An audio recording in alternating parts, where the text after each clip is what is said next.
You receive a notification on your phone. You look down. Finally, a Tinder notification. You've finally matched somebody on Tinder. You've been wanting to meet new girls for so long now, and you've finally got somebody who you can talk to. So you go on your phone. You look at her profile. Yeah, she looks alright. I'd go on a date with her. But then you think to yourself, what the f do I say to her? The year is 2023, and in the year 2023, 80% of us meet our partners online, on the internet, mostly dating apps. Sometimes Instagram, sometimes even Facebook now. And that's fair enough, nothing wrong with that. But if this is the case, and if you are in that category, then your texting game and your dating app photos better be on point. They better be on point if you want to maximize your results. And when they are on point, this is why I say getting a girlfriend in 2023 has actually never been easier. When you know what to do. And so you can maximize your chances of getting more dates and maybe even a girlfriend, I'm going to go through 5 texting mistakes that you might be making right now when you're talking to girls. And if you stay till the end, I have a free gift for you which will help you get more dates. Mistake number 1. You try to match her energy and you text like her. I know what it's like. You match a girl, you're texting a girl, you get overly excited and you think, you know what, I'll match her energy, I'll copy her, I'll use the same emojis, the same punctuation, I'll even try and copy her sense of humor. This is wrong. If you are changing your texting style based on a particular girl, she will sense this and she will know that you are trying too hard. By trying to text like her,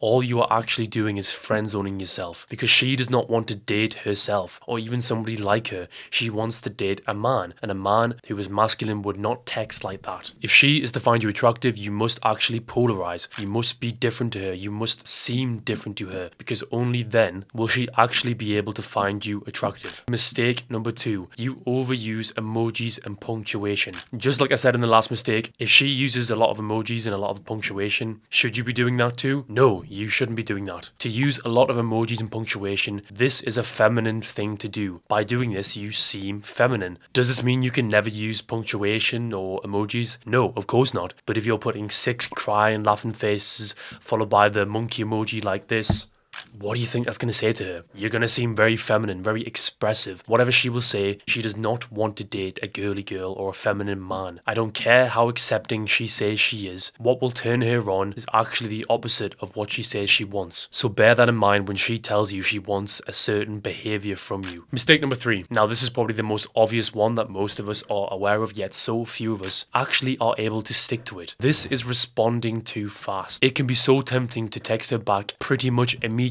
when she sends you that text, because you two are getting on well. You think, oh, I'll text her back fast. She won't mind because she seems to like me. Wrong. There is something called frame when it comes to a relationship, and you must maintain your frame. You mustn't go into her frame. And now, the easiest way to describe frame is who wears the pants. And if she wears the pants, you're waiting for her to reply. You're crafting your messages in a certain way which you think she will like. This is you going into her frame. And the more you do this and the more you try to please her, the less she will actually want to meet you. Your goal when you're texting is to seem like you have a life that she would actually want to be a part of. And if you're texting immediately as soon as she responds, do you think it seems like you have a life worth joining or getting involved with? All she's going to think to herself if you're replying immediately is, this guy's got a lot of free time on his hands. He must sit and do nothing. Not attractive. This is not attractive. The ideal scenario is you're actually busy. You actually have a life. But if you're not, okay, I'm sure you're working on that right now. So how often should you actually text her then? Around 2 to 4 text messages per day is more than enough. Remember, texting is a logistical tool. You're not using it to get to know her or become her bestie. You're using it to set up dates and to meet her. Anything more than that, and you're becoming too familiar with her, too friendly, which, as I've explained previously in the video, the more familiar you two are with each other, the less she will find you attractive. Mistake number 4. Double texting, or worse, triple texting. And if I even need to point out why this is bad, then do yourself a favor and book a call below now, because you have work to do. But seriously, a girl will rarely tell you that she's actually interested in you. She will instead give you lots of subtle signs and subtle hints. But why is this, Matthew? Why won't she just tell me if she likes me or not? This is not female nature. Men and women, despite what you've been told, are very different. Men are logical. Men are straightforward. We say what we think. When you're with your friends, your male friends, you won't sit and go, I might do this and I might do that. You'll say, I like this, I like that, I don't like this, I don't like that. Women don't communicate this way. If you've had a girlfriend before or you have sisters, you will know this. They will sit and gossip and chat shit all day long about about nothing. So when you understand this, you must understand that she will never actually tell you whether she doesn't want to see you or not. She will instead give you hints. Hints like leaving you on red, ignoring you, ghosting you. So when she does this, don't be a beg. Don't be a beg. Take the hint and move on. I've seen some coaches and dating guys say you should double text and make a joke about, haha, you must have missed my last message there. I mean, this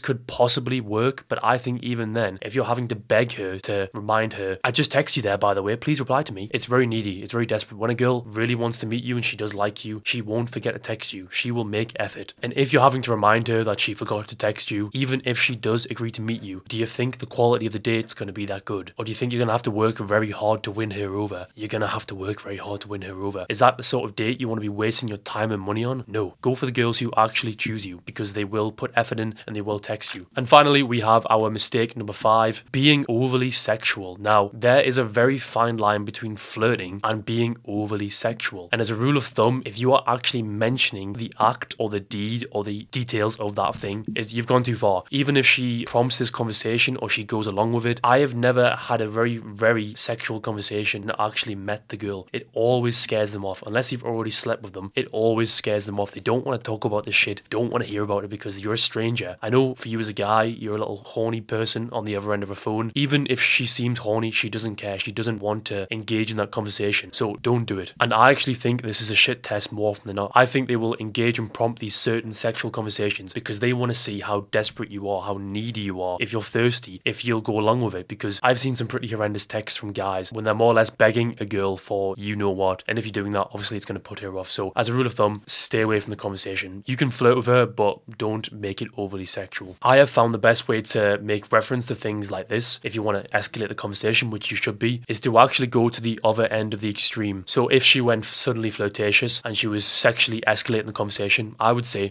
I have no clue what you're on about. I'm actually a virgin. This is an example of agree and amplify, which if you want to learn more about this, as promised, my free gift, you can download it in my bio below. It's my free texting guide. This is the exact guide that I give to my clients during my coaching session that they pay for. So it is a legit thing. It's not some half-assed guide. It's very good. But obviously the benefit they get is we work with their actual examples, their actual matches, whereas you don't, but you get to see client examples and all of that jazz. If you enjoyed this video and you want specific one-to-one guidance on your issue, your problem, whatever it is, or maybe it's just even getting more dates. Whatever your goal is, you can book a free call below and I will speak to you there. Until the next video, see you all later.